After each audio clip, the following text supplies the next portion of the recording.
عليكم ورحمة الله وبركاته. إن الحمد لله وحده والصلاة والسلام على من لا نبي بعده. আলহামদুলিল্লাহ, সমস্ত প্রশংসা সেই মহান রব্বুল আলামিনের দরবারে, যেই মহান রব্বুল আলামিন আমাদেরকে মানুষ হিসাবে সৃষ্টি করেছেন। শুধু তাই নয়, আমাদেরকে অগণিত মাখলুকের মধ্যে শ্রেষ্ঠ মাখলুক হিসাবে সৃষ্টি করেছেন। এখানেই শেষ নয়, আল্লাহ সুবহানাহু ওয়া তাআলা আমাদেরকে সৃষ্টি করার মধ্যে প্রথম কারণ হচ্ছে, আল্লাহ তাআলা কোরআনে বলতেছেন, ওয়ামা খলাকতুল জিন্না ওয়াল ইনস ইল্লা লিয়াবুদুন। আমি জিন এবং মানুষকে সৃষ্টি করেছি এজন্য যে তারা আমার ইবাদত করবে। আলহামদুলিল্লাহ, এই ইবাদতের মধ্যে সবচেয়ে প্রথম যে ক্যাটাগরির মধ্যে পড়ে সেটা হচ্ছে সালাত, নামাজ। আমি এই সালাত সম্পর্কে, এই নামাজ সম্পর্কে সংক্ষিপ্ত আকারে কিছু কথা বলবো। আল্লাহ যেন আমাকে তৌফিক দান করেন, আমিন। একজন মানুষ কালেমা পড়ার পরে, ঈমান আনার পরে তার মধ্যে প্রথম যে আমলটি বর্তায় সে হচ্ছে সালাত।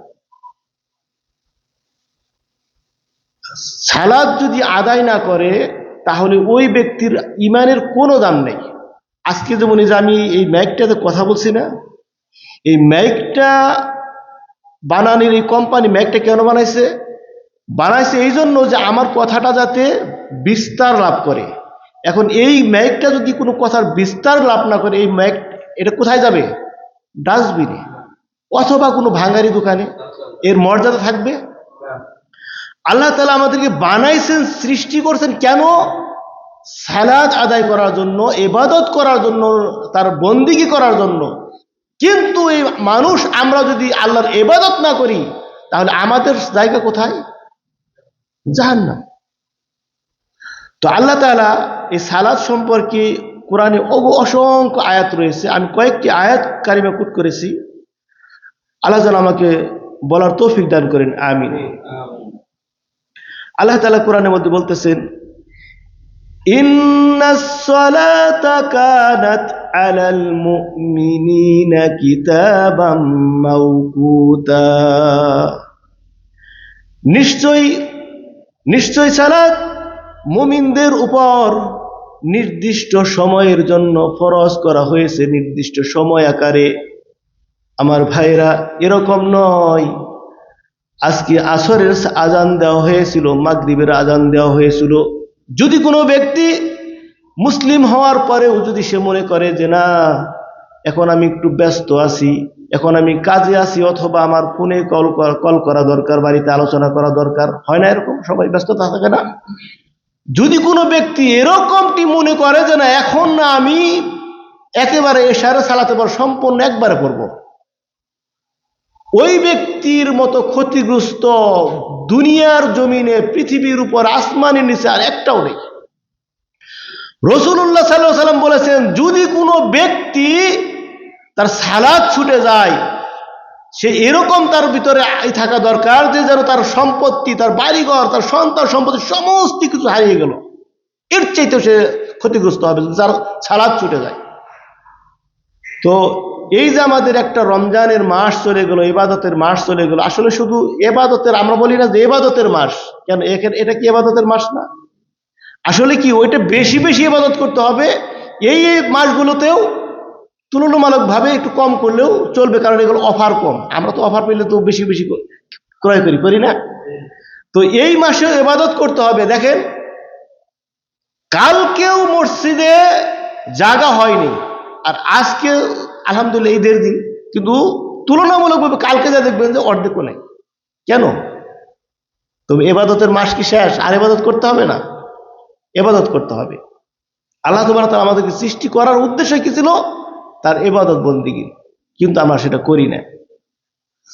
তো আল্লাহ তাআলা কোরআন কারিমে বলতেছে, ওয়া আকিমুস সালাতা ওয়া আতুজ যাকাত, তোমরা সালাত আদায় করো এবং যাকাত আদায় করো।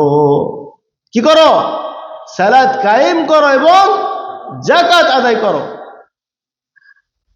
যদি কোনো ব্যক্তির ঘরে যাকাতের টাকা থাকে, সেই টাকা থেকে রেখে যদি সে কবরে মারা যায়, কবরে চলে যায়, রাসূলুল্লাহ সাল্লাল্লাহু আলাইহি ওয়াসাল্লাম বলেছেন, যদি কারো ঘরের ভিতরে সাপ ঢুকে, সাপ বুঝেন তো, বিষাক্ত সাপ, সেই সাপ তাকে ধ্বংস করতেও পারে, নাও করতে পারে, কিন্তু যাকাতের টাকা ঘরে রেখে মৃত্যুবরণ করেছে, সেই যাকাতের টাকা তাকে কবরের মধ্যে ধ্বংস করবেই করবে। যাকাতের টাকার এত ভয়াবহ। কিন্তু আমাদের দেশে মানুষ লোভের কারণে টাকা ব্যয় করবে না, সেই কারণে তারা যাকাত দেয় না। যাকাত হিসাবও করে না, হিসাব করলে আবার দিতে হয়, হিসাবও করে না। তো আমরা সালাতের পাশাপাশি যাকাত আদায় করবো ইনশাআল্লাহ। রাজি আছি না সবাই? আল্লাহ তাআলা অন্যত্র একটি আয়াতের মধ্যে বলতেছে, ইন্নাস সালাতা তানহা আনিল ফাহশাই ওয়াল মুনকার, নিশ্চয় সালাত অশ্লীলতা এবং মন্দ কাজ থেকে বিরত রাখে। কি থেকে বিরত রাখে? অশ্লীলতা, মন্দ কাজ থেকে সালাত বিরত রাখে। এখানে আমার ভাইরা প্রশ্ন আসতে পারে, অনেক মানুষ আছে যারা সালাত আদায় করে কিন্তু বিড়ি খায় না। সালাত আদায় করে, সুদের সাথে সম্পৃক্ত, সালাত আদায় করে, মুখের ভাষা শুনলে মনে হয় এই ভাষার জন্য আমরা দেশ স্বাধীন করি নাই। আছে না এরকম মুখের ভাষা? মানে ভাষা শুনলে মনে হয় যে শয়তান দূরে থেকে আসবে, যে এর ভাষার সামনে আমি কিছু না। তো এরকম আছে। কিন্তু কেন? এই ওর সালাতকে পরীক্ষা করতে হবে কি দিয়ে? রাসূলুল্লাহ সাল্লাল্লাহু আলাইহি সাল্লামের সালাত দিয়ে। রাসূলুল্লাহ সাল্লাল্লাহু আলাইহি সাল্লাম বলতেছেন, সল্লু কামা রাআইতুমুনি উসাল্লি, সালাত পড়ো সেইভাবে যেভাবে আমারে পড়তে দেখো। সালাতের মধ্যে থাকতে হবে খুশু, সালাতের মধ্যে থাকতে হবে বিনয়ী। কিন্তু আমরা সালাতের মধ্যে গেলে এত তাড়াহুড়া, মনে হয় যে আমাদের বাড়িঘর ডুবে যাচ্ছে। হয় না এরকম?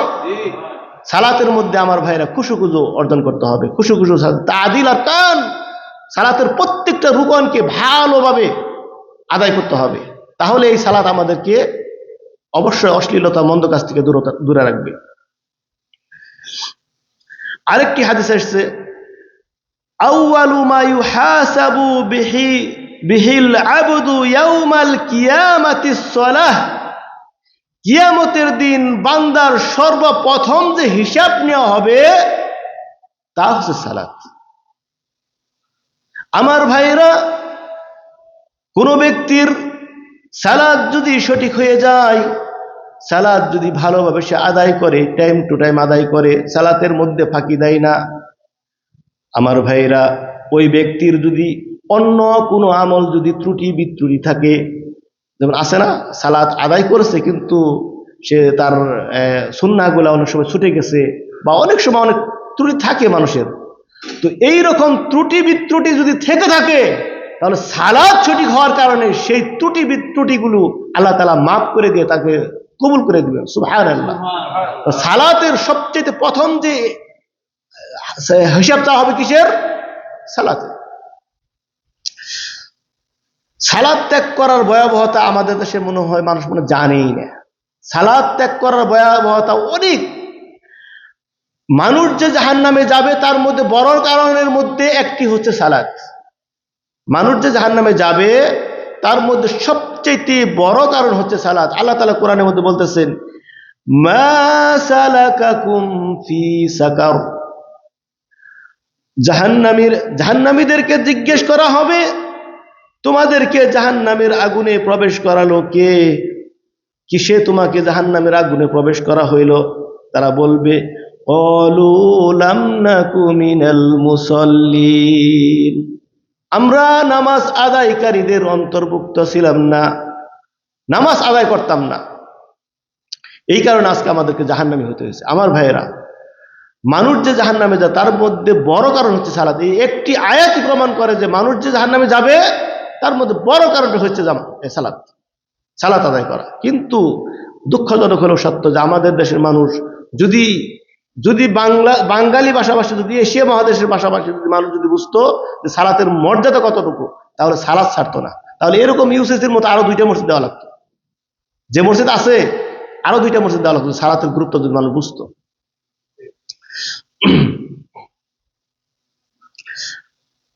রাসূলুল্লাহ সাল্লাল্লাহু আলাইহি ওয়াসাল্লাম অন্যত্র একটি হাদিসে বলতেছেন, বাইনার রাজুলি ওয়া বাইনাশ শিরকি ওয়াল কুফরি তারকুস সালাহ, মানুষ এবং শিরকের মধ্যে পার্থক্য হচ্ছে সালাত।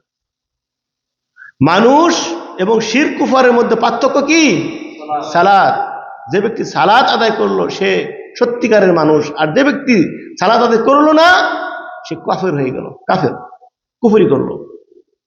অন্যত্র একটি হাদিসে এসেছে, আল আহাদুল্লাযী বাইনানা ওয়া বাইনাহুমুস সালাহ ফামান তারকাহা ফাকাদ কাফার, আমাদের মধ্যে এবং তাদের মধ্যে তারা কারা? তারা হচ্ছে কাফের। আমাদের মধ্যে এবং তাদের মধ্যে অঙ্গীকার হলো সালাত, আমরা মুসলিমরা সালাত আদায় করব, আর কাফেররা সালাত আদায় করবে না, এবং এই পার্থক্যটাই হচ্ছে সালাত। মুমিন মুসলিম এবং কাফেরদের মধ্যে পার্থক্য কি? সালাত। আমি একটি হাদিস বলে আমার আলোচনা শেষ করব।